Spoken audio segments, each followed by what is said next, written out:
जय गजानन मंडळी.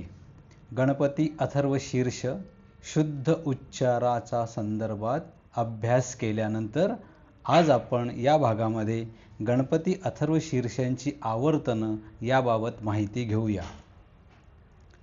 त्यामध्ये मुद्दा पहिला असा आहे की अथर्वशीर्षाचे पठण कधी करावे.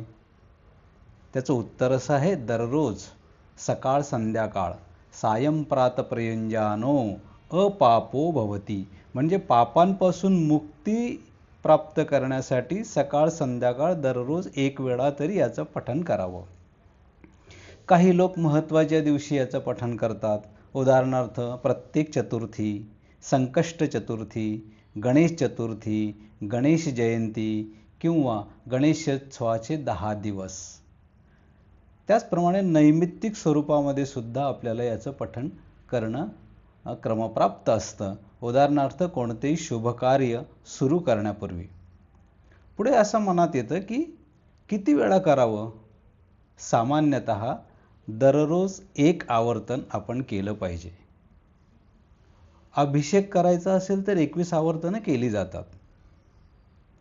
अधिक लाभ आपल्याला हवे असतील तर 11 आवर्तनं, 21 आवर्तनं किंवा 108 आवर्तनं अशी केली जातात. अर्थात आवर्तनं करत असताना आपण शुचिर्भूत होऊन एका सुंदरपैकी आसनावर बसून ते करत असतो. त्यामुळे आपली क्षमता किती आहे, किती वेळ आपण एका आसनावर बसू शकतो, यापेक्षाही अधिक महत्त्वाचं म्हणजे आपण किती वेळ आपली एकाग्रता त्यामध्ये टिकून राहू शकते. या अनुषंगानं आकडा निश्चित करावी संख्या आणि आपण आवर्तनं करावीत. पुढे असा प्रश्न येतो की आवर्तनं कशी करावीत.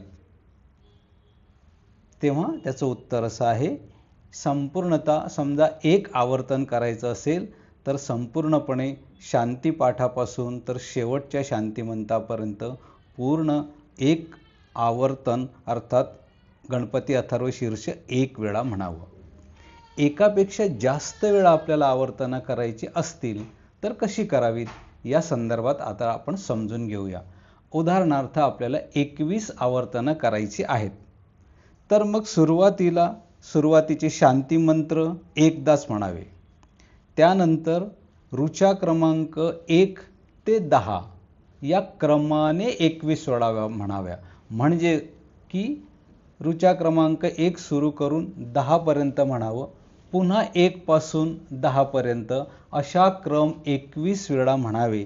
त्यानंतर शेवटच्या ऋचा म्हणजे ऋचा क्रमांक 11 ते 14 या फलश्रुतीच्या एकदाच म्हणाव्या आणि त्याच्यानंतर शेवटचे शांतिपाठ 3 मंत्र म्हणून ओम शांती शांती शांती असा शांतिपाठ पूर्ण करून हे अथर्वशीर्षाची 21 आवर्तनं पूर्ण होतात.